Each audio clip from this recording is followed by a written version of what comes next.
8 अगस्त 2019 को फिरोजाबाद के मोहल्ला नया रसूलपुर में करीब 11:30 बजे के समय सौरभ गुप्ता डॉक्टर दीपक गुप्ता के मकान पर पहुंचे। दरअसल सौरभ गुप्ता डॉक्टर दीपक के बेहद करीबी दोस्त थे, इसीलिए वो उनसे मिलने के लिए उनके घर पर आए थे। सौरभ गुप्ता जब डॉक्टर दीपक के घर पहुंचे तब उनके होठों पर मुस्कुराहट थी। जिस गली में डॉक्टर गुप्ता का घर था उस गली में हर दिन की तरह लोगों की आवाजाही थी और सभी लोग अपने अपने कार्यों में व्यस्त थे। इसके बाद सौरभ ने डॉक्टर दीपक गुप्ता के घर का दरवाजा खटखटाया, लेकिन किसी ने भी दरवाजा नहीं खोला और ना ही अंदर से कोई आवाज आई। इस पर सौरभ ने दरवाजे को थोड़ा सा धक्का दिया तो अचानक दरवाजा खुल गया। सौरभ ने देखा कि दरवाजे के अंदर डॉक्टर दीपक का 2 साल का बेटा दीवित खड़ा था। सौरभ ने देखा कि उसके दोनों हाथ और कपड़े खून से रंगे हुए हैं और घर में बिल्कुल सन्नाटा छाया हुआ था। लेकिन जैसे ही सौरभ किसी अनहोनी की आशंका के चलते घर के अंदर गए तो वहां का दृश्य देखकर सौरभ के होश खराब हो गए, क्योंकि उनके सामने डॉक्टर दीपक की 70 वर्षीय मां शिव देवी का शव पड़ा हुआ था। और इसी घबराहट में जब सौरभ की नजर कमरे में गई तो वहां पर डॉक्टर दीपक के बड़े भाई डॉक्टर अमित की 35 वर्षीय पत्नी रानी गुप्ता की खून से लथपथ लाश पड़ी थी। वहां चारों ओर खून फैला हुआ था। यह मंजर देखकर सौरभ का कलेजा कांप उठा और उसके मुंह से चीख निकल गई। इसी बीच 2 साल का मासूम दिवित घर के दरवाजे से बाहर निकल गया था। डॉक्टर के घर के पास में ही चूड़ी का कारखाना था। उस कारखाने में लोग काम कर रहे थे। चूड़ी के गोदाम पर बैठे रामू गुप्ता की नजर विदित पर पड़ी तो उसके हाथों और कपड़ों पर खून को देखकर उन्हें लगा कि शायद बच्चे को गिरने से चोट लग गई है। उन्होंने दिवित को गोद में उठा लिया और उसकी चोट तलाशने लगे, लेकिन तभी सौरभ चीखते चिल्लाते हुए घर के बाहर आया। उसके शोर मचाने पर आसपास के लोग भी वहां पर पहुंच गए। डॉक्टर गुप्ता के घर के बाहर एकत्र लोगों को लगा कि शायद बदमाश हत्या करने के बाद छत पर चढ़कर पीछे के रास्ते से फरार हो गए होंगे। इसी आशंका के चलते कुछ लोग लाठी डंडे लेकर मकान की छत पर गए, लेकिन वहां पर उन्हें कोई भी नहीं मिला, क्योंकि ये मकान शहर के नामचीन बाल रोग विशेषज्ञ डॉक्टर LK गुप्ता का पुश्तैनी मकान था, जिसमें उनके तीसरे नंबर के भाई डॉक्टर दीपक गुप्ता अपनी पत्नी दीप्ति गुप्ता और बेटे के साथ तथा दूसरे नंबर के भाई अमित गुप्ता और उनकी पत्नी रानी तथा मां शिव देवी के साथ रहते थे, जबकि खुद डॉक्टर LK गुप्ता अपने परिवार और बूढ़े पिता डॉक्टर वेद प्रकाश के साथ शहर के ही मोहल्ला नई बस्ती में रहते थे। इसलिए सौरभ ने फोन करके इस घटना की जानकारी डॉक्टर दीपक गुप्ता और उनके बड़े भाई डॉक्टर LK गुप्ता को दे दी। साथ ही उन्होंने इस घटना की सूचना रसूलपुर के थाना प्रभारी को भी देने की कोशिश की, लेकिन उनका फोन बंद था। इसके बाद उन्होंने 100 नंबर पर भी कॉल की, लेकिन कई बार नंबर डायल करने के बाद भी कॉल रिसीव नहीं की गई और आखिर उन्होंने घटना की सूचना SSP सचिंद्र पटेल को दी।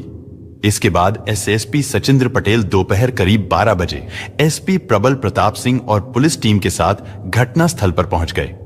इधर जब यह दुखद सूचना डॉक्टर LK गुप्ता को मिली थी तब वो और उनकी पत्नी doctor Neeta Gupta medical college Firozabad में मरीजों को देख रहे थे।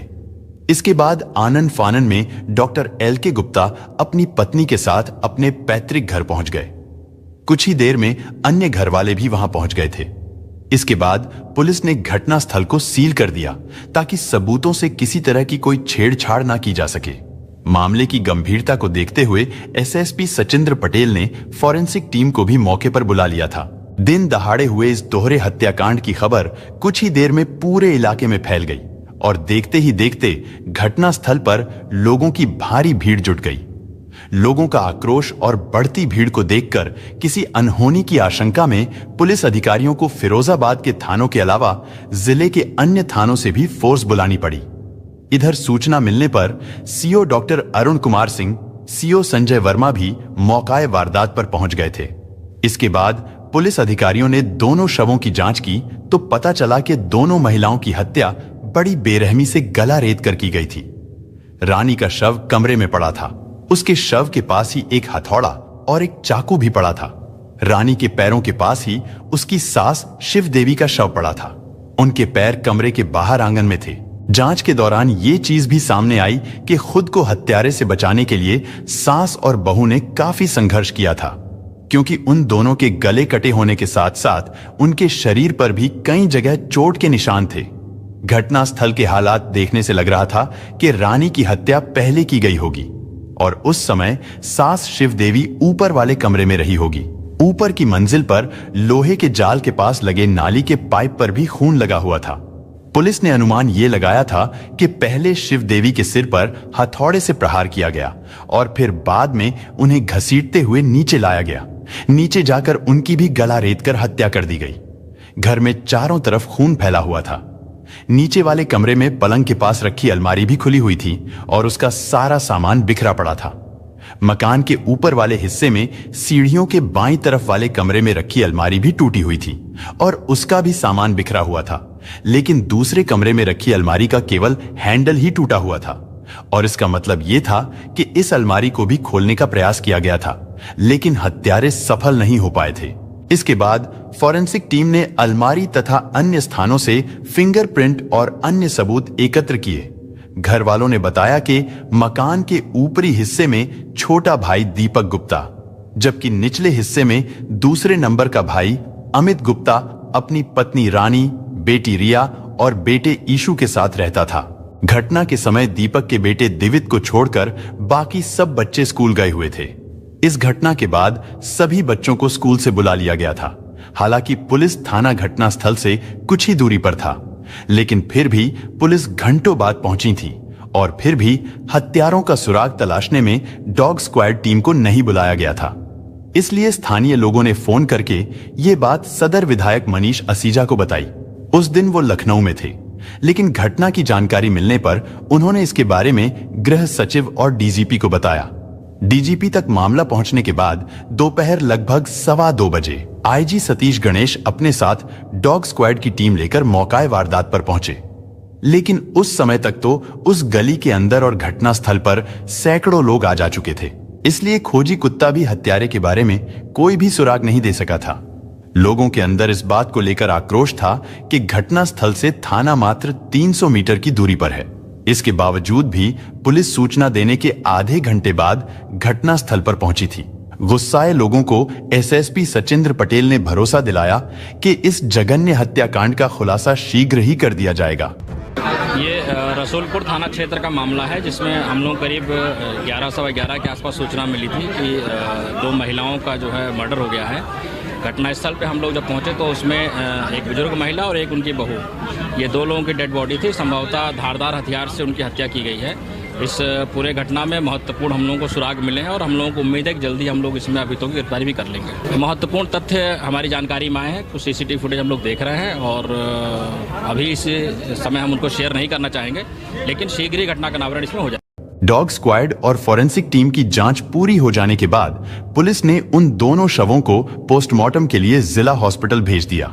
एसएसपी सचिंद्र पटेल ने हत्यारे के शहर से बाहर भागने की बात को मद्देनजर रखते हुए पुलिस को railway station, roadways bus stand तथा प्राइवेट बस स्टैंड पर भी चेकिंग करने के आदेश दे दिए थे। देखने से ऐसा लगता था कि इस वारदात को अंजाम देने वाले बदमाशों को पहले से ही घर की पूरी जानकारी थी कि सुबह के समय घर पर कौन कौन रहता है, क्योंकि मृतक रानी की बेटी रिया 10वीं कक्षा की और बेटा ईशु 8वीं कक्षा का छात्र है। इसलिए गुरुवार को वो दोनों सुबह सुबह स्कूल चले गए थे। सुबह 9 बजे डॉक्टर दीपक गुप्ता रामनगर स्थित स्वास्थ्य केंद्र पर थे, जबकि रानी गुप्ता के पति अमित गुप्ता दोनों बच्चों का लंच बॉक्स देने के लिए 9:30 बजे स्कूल चले गए थे। फिर वहां से वो भी अपनी पैथोलॉजी लैब चले गए थे। घटना के समय घर पर रानी, उसकी सास शिवदेवी और डॉक्टर दीपक गुप्ता का 2 साल का बेटा दिवित था। पूछताछ के दौरान घर वालों ने पुलिस को बताया कि घर के बाहर वाले कमरे में ब्यूटी पार्लर खोलने के लिए फर्नीचर बनवाया जा रहा था। फर्नीचर दीपा नाम के कारपेंटर से बनवाया था और वो पिछले 2 महीने से फर्नीचर बनाने का काम कर रहा था। वो घर के सभी सदस्यों से परिचित था, इसलिए पुलिस को कारपेंटर पर भी शक होने लगा था। इसके बाद पुलिस ने घटनास्थल के आसपास के 3 घरों में लगे सीसीटीवी कैमरे खंगाले। सीसीटीवी की 2 फुटेज में एक संदिग्ध व्यक्ति दिखाई दे रहा था। वो व्यक्ति एक फुटेज में सुबह 10:37 पर डॉक्टर गुप्ता के घर के मैन गेट से अंदर जाता दिखाई दे रहा था। इसके बाद वो व्यक्ति 10:55 पर मकान के बाहरी कमरे यानी जिसमें ब्यूटी पार्लर बनाया जा रहा था, उसके गेट से बाहर निकलता दिखाई दिया। जांच के दौरान उस गेट की कुंडी पर खून भी लगा हुआ मिला था और इससे साफ हो गया था कि वो व्यक्ति मात्र 18 मिनट में 2 हत्या करने के बाद इसी गेट से बाहर निकल गया था और वो संदिग्ध व्यक्ति दिलीप उर्फ दीपा भी हो सकता था, जो नया रसूलपुर टंकी के पास इसी मोहल्ले में रहता था। जांच के दौरान पुलिस को पता चला कि मृतक रानी ने घर के बाहरी कमरे में टिपटॉप नाम से ब्यूटी पार्लर खोला था। ब्यूटी पार्लर खोलने के लिए रानी ने पहले घर वालों को मनाया, फिर ब्यूटिशियन का कोर्स किया। उस ब्यूटी पार्लर का उद्घाटन घटना से 2 दिन पहले यानी 6 अगस्त को हुआ था और इस ब्यूटी पार्लर के लिए फर्नीचर बनाने का काम कारपेंटर दिलीप उर्फ दीपा ने किया था। रानी का ब्यूटी पार्लर का सपना पूरा तो हो गया था, लेकिन उसके 2 दिन बाद ही किसी क्रूर हत्यारे ने उसे मौत के घाट उतार दिया था। इधर मासूम दिवित को डॉक्टर दीप्ति अपनी जेठानी के पास छोड़कर अपनी ड्यूटी पर चली जाती थी, इसलिए दिन भर वो अपनी दादी और ताई के साथ खेलता और उन्हें हंसाता रहता था। लेकिन इस घटना के बाद 2 साल का मासूम विदित बेहद उदास हो गया था। कभी वो एकटक देखता तो कभी चीख चीख कर रोने लगता। उसकी आंखों में अपनी दादी और ताई की हत्या का खौफनाक मंजर कैद हो गया था। इधर कारपेंटर दिलीप के शक के घेरे में आने पर दोपहर 2 बजे पुलिस उसके घर पहुंची। पुलिस ने उसकी पत्नी रोनी से दिलीप के बारे में पूछताछ की। इसके बाद रोनी ने पुलिस के सामने ही अपने पति से मोबाइल पर बात की तो उसने बताया कि वो इस समय काम करने के लिए आसिफाबाद की तरफ आया हुआ है। इसके बाद दिलीप का मोबाइल फोन स्विच ऑफ हो गया था। पुलिस दिलीप के इंतजार में पूरी रात उसके घर के बाहर डेरा डाले रही, लेकिन वो घर पर नहीं आया। इसके बाद 8 अगस्त की शाम को पोस्टमार्टम करने के बाद दोनों शव परिजनों को सौंप दिए गए। इसके बाद उनका अंतिम संस्कार भी रात को ही कर दिया गया। 9 अगस्त की सुबह करीब 4:30 बजे पुलिस को एक मुखबिर ने सूचना दी कि दिलीप मोटरसाइकिल से फरार होने की फिराक में है। इसके बाद पुलिस ने घेराबंदी करके दिलीप को फतेहाबाद स्थित बड़ी चौराहे पर घेर लिया। चारों ओर से घेरे जाने पर दिलीप ने पुलिस पर फायरिंग करनी शुरू कर दी। साथ ही पुलिस द्वारा की गई जवाबी फायरिंग में दिलीप के पैर में गोली लगी और वो वहीं पर गिर गया। इसके बाद पुलिस ने उसे अरेस्ट कर लिया, लेकिन इस मुठभेड़ में थाना सोनपुर में तैनात सिपाही कन्हैया लाल भी दिलीप के द्वारा की गई फायरिंग के दौरान घायल हो गए थे। इसके बाद पुलिस ने दिलीप की तलाशी ली तो उसके पास से एक पिस्टल, लूटे गए सोने के हार, अंगूठियां तथा और भी कई आभूषण बरामद हुए। इसके बाद दिलीप से कड़ाई से पूछताछ करने पर इस हत्याकांड की जो कहानी सामने आई, उसे सुनकर पुलिस भी हैरान रह गई। दरअसल 25 वर्षीय दिलीप उर्फ दीपा ने बताया कि ब्यूटी पार्लर का फर्नीचर बनाते समय एक दिन बड़ी बहू रानी गुप्ता ने किसी बात को लेकर मजदूरों के सामने उसे थप्पड़ मार दिया था और साथ ही उसे बेइज्जत भी किया था। दिलीप अपनी इस बेइज्जती पर खून का घूंट पीकर रह गया था, लेकिन उसने उसी दिन यह तय कर लिया था कि वो इस अपमान का बदला जरूर लेकर रहेगा। इसके बाद घटना वाले दिन वो हथौड़ी छूटने के बहाने से डॉक्टर दीपक गुप्ता के घर में घुसा था। उस दिन उसके सिर पर खून सवार था। दिलीप ने बताया कि उसने घर में घुसते ही रानी से कहा कि मैडम जी, यहां पर मेरी हथौड़ी छूट गई थी, मैं उसे लेने के लिए आया हूं। इस पर रानी ने कहा कि देख लो तुम्हारी हथौड़ी कहां पर रह गई थी। इसके बाद वो रानी के पीछे पीछे कमरे में पहुंचा और अपने साथ लाए चाकू से उसने रानी गुप्ता का गला रेत दिया। उसकी चीख सुनकर शिव देवी जो ऊपरी मंजिल से नीचे आ रही थी, उन्होंने ये दृश्य देखा तो उन्होंने बहू को बचाने के लिए शोर मचाने की कोशिश की। इसके बाद दिलीप ने शिव देवी का भी गला रेतकर उनकी हत्या कर दी। 2 साल का मासूम दीवित भी वहीं पर था, लेकिन उस पर दिलीप को प्यार आ गया था। क्योंकि वो मासूम था, इसलिए उसने उसे जिंदा छोड़ दिया। इसके बाद उसने अलमारियों में रखी नकदी और गहने चोरी किए और फिर ब्यूटी पार्लर वाले कमरे के गेट से वो बाहर निकल गया। हत्या के समय सास और बहू द्वारा अपने बचाव के लिए किए गए संघर्ष के दौरान दिलीप के हाथ की एक उंगली भी कट गई थी। इस घटना को अंजाम देने के बाद दिलीप ने अपनी दुकान के पास एक क्लिनिक में जाकर उंगली पर पट्टी भी कराई थी। किराए के मकान में पत्नी रोनी और 2 बच्चों के साथ रहने वाला दिलीप गुरुवार को सुबह घर से अपनी दुकान पर गया था, लेकिन फिर अचानक उसके मन में रानी द्वारा मारे गए थप्पड़ का बदला लेने की भावना पैदा हुई और मात्र 18 मिनट में उसने इस वारदात को अंजाम दे दिया। इस दोहरे हत्याकांड को अंजाम देने के बाद दीपा कुछ देर बाद फिर से घटनास्थल पर पहुंचा और वहां वो अपनी शर्ट उतारकर गुस्साई भीड़ में शामिल हो गया। इस बीच वो पुलिस की जांच को भी देख रहा था। इस दौरान जब कई लोगों ने मोबाइल फोन से घटना स्थल के फोटो खींचे और वीडियो बनाए तो उन फोटोज और वीडियोज में दिलीप भी खड़ा हुआ दिखाई दे रहा था। लेकिन जब सोशल मीडिया पर उसकी फोटो वायरल हुई तो तब लोगों को उसके बारे में पता चला। लेकिन तब तक दिलीप अपने दोनों बच्चों को स्कूल से घर छोड़कर फरार हो चुका था। पुलिस ने गोली लगने से घायल हत्या आरोपी दिलीप तथा सिपाही कन्हैया लाल को उपचार के लिए फिरोजाबाद के मेडिकल कॉलेज में भर्ती करा दिया। दोपहर तक उपचार कराने के बाद दिलीप के खिलाफ हत्या और लूटपाट के अलावा पुलिस के साथ मुठभेड़ का मुकदमा दर्ज करके उसे कोर्ट में पेश किया गया, जहां से उसे जेल भेज दिया गया। और इस तरह बदले की आग में दिलीप उर्फ दीपा इस कदर अंधा हो गया था कि उसने रानी से बेइज्जती का बदला लेने के लिए रानी गुप्ता और उसकी सास शिव देवी की बड़ी ही बेरहमी से हत्या कर दी।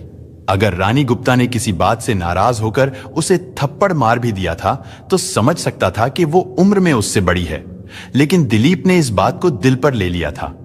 इस घटना को अंजाम देने से पहले उसने अपने बच्चों और पत्नी के भविष्य के बारे में एक बार भी नहीं सोचा कि उसके पकड़े जाने और जेल जाने के बाद उसके परिवार का क्या होगा। दोस्तों, इस घटना को सुनाने का उद्देश्य किसी का दिल दुखाना नहीं है, किसी को परेशान करना नहीं, बल्कि आपको जागरूक करना है, आपको सचेत करना है। दोस्तों, इस पूरी घटना के बारे में आपकी क्या राय है, कमेंट बॉक्स में जरूर बताएं। और अगर हमारी मेहनत पसंद आई हो तो इस वीडियो को लाइक करते हुए शेयर भी करें। अगर आपने अब तक चैनल को सब्सक्राइब नहीं किया है तो हमारे चैनल को सब्सक्राइब कर लीजिए। धन्यवाद।